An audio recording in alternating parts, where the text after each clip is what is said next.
So a lot of YouTubers aggressively shoved Dubai down your throat. They heavily marketed UAE as this golden solution to all your problems, your lifestyle, the taxes and everything. Now on this channel, my regular viewers would know this, would testify that we never promoted Dubai that heavily. Of course, if you come asking for it, we have a team on the ground that helps with this option, but we never heavily aggressively promoted this for several reasons. We have monitored a lot of high profile expats who entered, who left. And again, this is not to badmouth or criticize Dubai. Great country for the people who love it, who like it. A lot of content creators try to report the situation currently on the ground, and they had to take that off. They had to go off air and exit, and they're exiting because of the situation. But again, the narrative is controlled, and each country has to decide the extent of the free speech allowed in that country, and nothing is right or wrong. And I think the free speech is a Western concept. Dubai or UAE will control their own narrative, and so does other GCC member countries have that right. That's a separate topic. Here, the topic of this video today is the passports that are being sold from Dubai. Are they legal? Are they semi-legal? I wanted to discuss a bit here. Now, there are two types of passports that are being sold. For example, let's talk about the Mexican passport. Anything like that, in my opinion, is an outright fraud. Don't get into all of that mess, right? There have been reports of certain agencies that are able to get some exception Mexican passports. Now, those are not real citizenships. Mexico does not supply passports from Dubai. So anyone in Dubai is claiming to get you the passport and then hand it over to you in Dubai as a premium priority service and calling it as an exception. They somehow do the exception in Mexico. They get the citizenship approved, then they get you the passport and hand it to you in Dubai, collect your funds in Dubai. That sounds like an outright fraud scheme, fraud passport. There's a new program that's a CBI, the Citizenship by Investment program from a country called São Tomé and Príncipe, and we've been talking about it.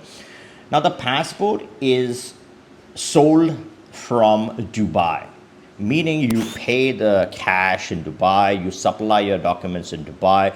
There's a blockchain backend architecture that will code your citizenship information. So if I wanted to search your information online to see if you're a citizen of São Tomé, of course, I don't have that daily access to it, but obviously the private company that's selling the passport, the government, people, or anyone with a legal right to search that, or let's say the Dubai authorities, because the data is sitting in their country, they have the right to obviously query that, get that information. Is it a completely private option? Well, it depends upon how you think about privacy, but everything happens in Dubai. Now, is this legal or is this semi-legal?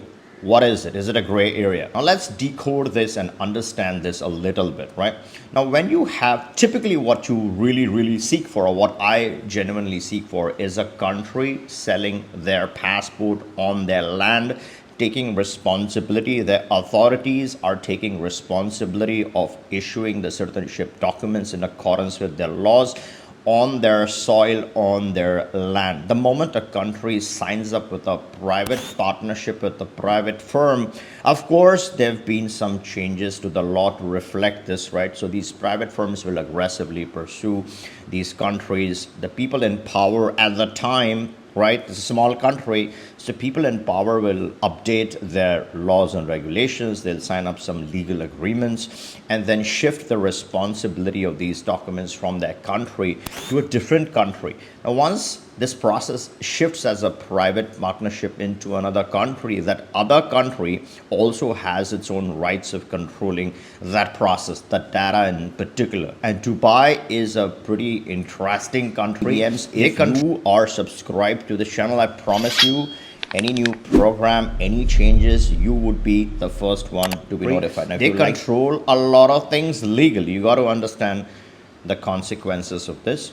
And this private partnership, now, is it legal? Well, I think in this point in time it is legal, unless of course in future, if it is a 5-year thing. So let's say you're getting this passport for next 5 years, I think that's a perfectly fine situation. What happens after, let's say, 5 years? Private companies often go out of business. I'm not going to say that it's going to happen in this case, but it can very well happen. Companies always open and close. So what happens once the company closes? The agreement is going to supersede, but the country always has the right. Let's say there's a regime change in that country, there's someone in power that does not like this sort of arrangement. What happens once that private company is no longer existing? To renew your citizenship documents, where do you go? Do you actually go to an embassy of that country? Do you actually travel to the country to get your documents renewed?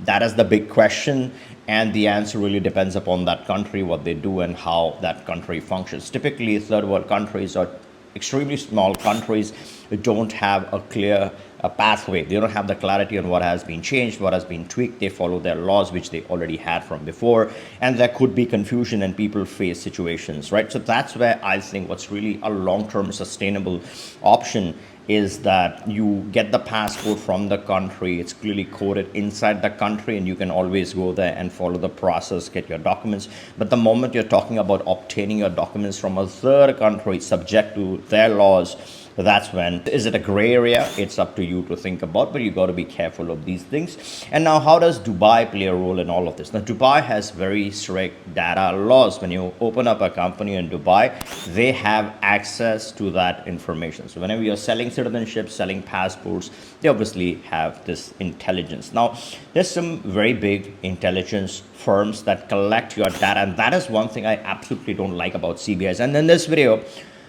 I'm going to discuss CBMs. Now, CBMs is the trend. CBMs is the future. The reason why people don't like CBIs is because when you collect so much data, source of wealth is just one thing, tip of the iceberg. Second is your family tree and family history. So maybe it's not just you, but it's your entire family members that you're putting at stake here, their information. And there's so much information about your current citizenships, your bank accounts, your financial history, your tax history, your previous citizenships, your existing dual or triple citizenships that they're aggregating, collecting. So you're thinking, okay, I'm just giving this information to São Tomé. What are they going to do with it? No, the information is in Dubai. So, and that's just one side of it. Then they're sharing this information with third parties that run those due diligence checks. These are sophisticated surveillance companies, intelligence companies that have their own databases, and then you supply information to Interpol, to other external foreign entities. So do they supply your information to other countries? Let's say, are they handing over your information to China? Are they handing over your information to the US? That all is a big black box. You got to assume those risks, and those come with a CBI, and that is why a lot of people don't want to deal with it. So passport renewals, legit citizenship, real citizenship, well, sustainable citizenship, that's one question. Second is the data aggregation that you got to be careful with. So that's a second risk that you run, and that's why the CBMs become extremely important. Short answer, is São Tomé a legal citizenship? Is it a semi-legal citizenship? That you got to decide. In my opinion, it could be legal for 5 years. After that, we got to wait and watch what happens with this passport. If you're looking for multi-generational citizenship that you really want to pass on to your children, then of course you got to look at all these things in picture. Are they still going to get their passport from Dubai, from a private government agreement, from a third-party private company, or are they going to run to an embassy to actually get it? Is the embassy going to entertain your family members? That's a big question.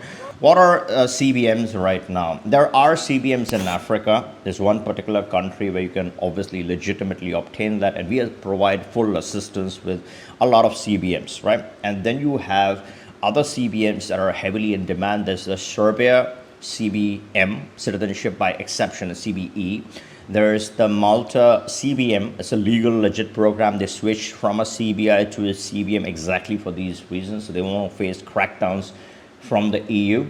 There is a hybrid citizenship exception in Mexico. You still have to wait for 2 years for that, so that's not a pure straight citizenship. And then you have CBMs in Albania and Georgia that are legit legal programs. So there are a few countries that offer this option. If you have extreme wealth, if you're a high net worth individual, then you also have a CBM from Austria, although we don't recommend that program unless you have too much to spare.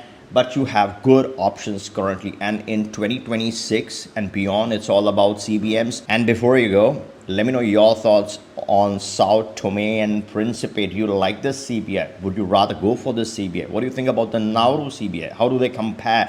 Let me know your thoughts in the comments below. I'd like to hear what do you think about these things. And if you like this video, give me a thumbs up and catch you in the next one.